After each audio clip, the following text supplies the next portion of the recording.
असं विविध भागामध्ये मी व्याख्यान केले. ते करत करत मी कॉलेज सुद्धा कम्प्लीट केलंय नर्सिंग. आणि ते करत सुद्धा मी आर्मीमध्ये जायचं हे माझं स्वप्न होतं. आधीपासून जेव्हा मी लहान होते, जेव्हा शाळेमध्ये मला विचारलेले सरांनी की तुला काय व्हायचंय पुढे जाऊन, तेव्हा मी आर्मी म्हणलेले.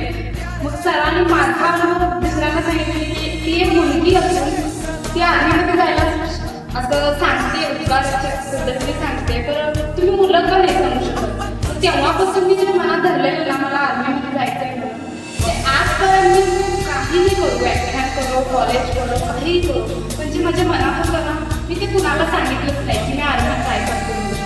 कारण तुम्ही प्रत्येक जणांना सांगत गेला ना तर काय करतात, तुम्हाला समोर म्हणतात की हा चांगलं करतो, ठीक आहे करतो, पण तुम्हाला सपोर्ट करण्यासाठी कोणीच समोर येत नाही. आणि जर तुम्हाला अयशस्वी झाला तर माझ्या म्हणतील की त्याच्या हाताने काय होतं, त्याच्या हाताने होतच नाही.